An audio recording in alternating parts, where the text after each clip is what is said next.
The sentence fell out of him faster than he could stop it, sharp and careless, like a coin dropped into deep water, and the silence that followed was heavier than the small cafe table between them. He had leaned back in his chair, arms folded, eyes drifting toward the window, as if what he had just said did not matter, as if it was a harmless preference spoken aloud. Across from him, her fingers tightened slightly around the warm ceramic cup, not enough to tremble, not enough for him to notice, but enough to tell a whole story about restraint, about years of learning how to hold pain quietly.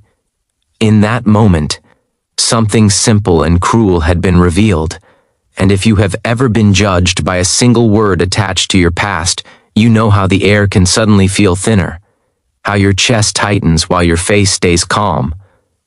What would you have done if you were sitting there, hearing your life reduced to a label you never chose?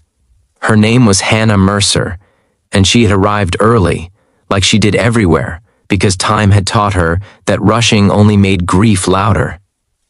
She wore a soft blue dress that reminded her of open skies, not because she wanted to impress anyone, but because she needed to feel steady.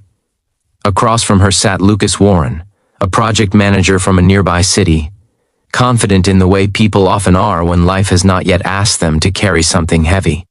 They had exchanged polite facts at first, where they worked, which neighborhoods they lived in, the usual safe territory of first meetings. It had all felt manageable until the conversation drifted, as these conversations often do, toward the past, toward relationships, toward the invisible things people bring with them to a table like extra chairs no one sees. That was when he said it, casually, with a small shrug, explaining that he did not date widows, as if it were the same as disliking spicy food or avoiding long-distance relationships. Hannah did not interrupt him. She did not defend herself, or explain, because grief had taught her that explanations rarely change hearts that are already closed. She had been a widow for 4 years, though she never introduced herself that way. She had been a wife once, deeply and sincerely, to a gentle man named Andrew who had loved quiet mornings and fixing broken things around the house. Their life had not been dramatic or perfect, but it had been real, and when an unexpected illness took him in less than 6 months, it left behind a silence that never fully went away. Hannah had learned to live with that silence, to fold it neatly into her days, to smile without lying, to hope without demanding. Sitting there now, she felt that old ache stir, not because Lucas rejected her, but because of how easily he dismissed something that had shaped her into who she was. Lucas, for his part, felt oddly justified. He told himself he was being honest, that honesty was better than pretending. He believed widows carried comparisons, shadows of past love that no new relationship could compete with. He did not consider that his words were not neutral facts but judgments shaped by fear. Fear of not being enough, fear of being second, fear of a pain he had never actually touched. He glanced at Hannah, noticing her composed expression, and assumed she was unaffected. He did not know that strength often looks like stillness, or that some people have learned how to absorb hurt without spilling it onto the table. The turning point did not come in a dramatic burst. It came quietly, the way real lessons often do, slipping in through a side door when pride is not watching. As they sat there, a woman at the next table struggled to gather her things, a small child tugging at her sleeve, asking questions in a soft, insistent rhythm. The woman apologized to no one in particular, her eyes tired but kind, and Hannah instinctively stood to help, steadying the chair, offering a reassuring smile. Lucas watched as Hannah crouched slightly to the child's level, speaking gently, her face softening in a way it had not when she spoke to him. The child laughed, tension dissolving, and for a brief moment, something in Lucas shifted, though he did not yet know what to call it.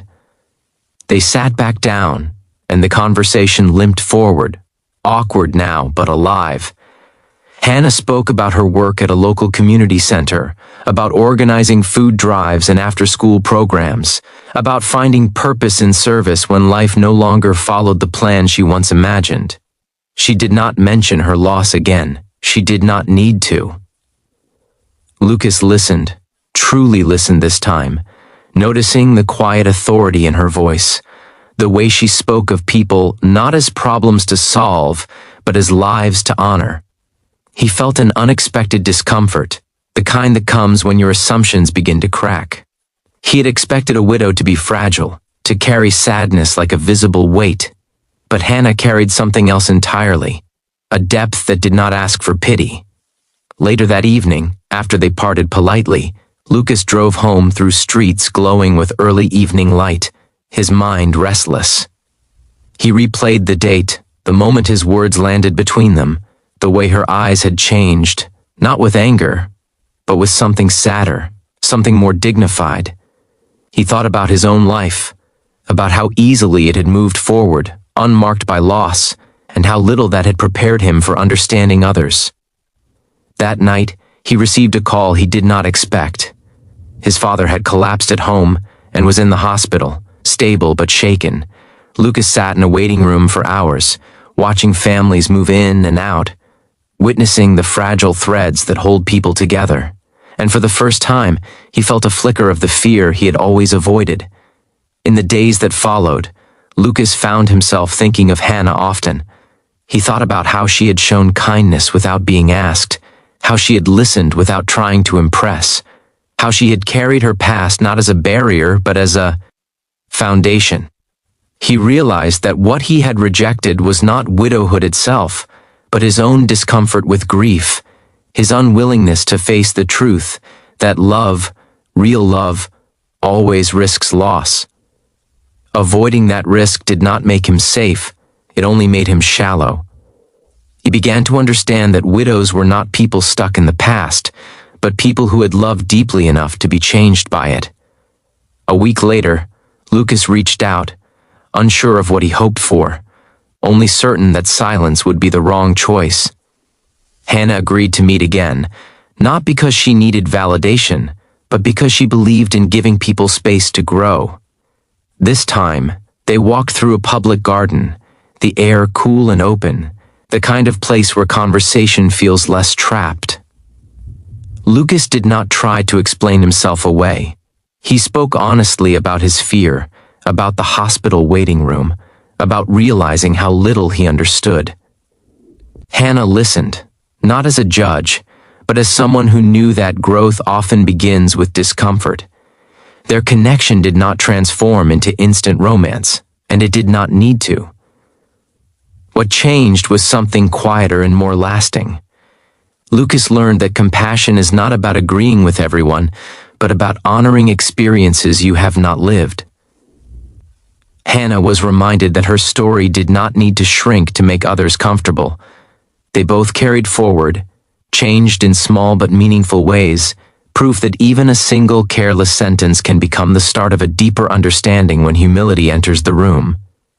If this story stirred something in you, if it made you reflect on a moment you judged too quickly or were judged yourself, you are welcome to share your thoughts in the comments. And if this story truly touched your heart, gently consider liking, commenting, sharing, and subscribing so more stories of kindness and quiet growth can find their way to others.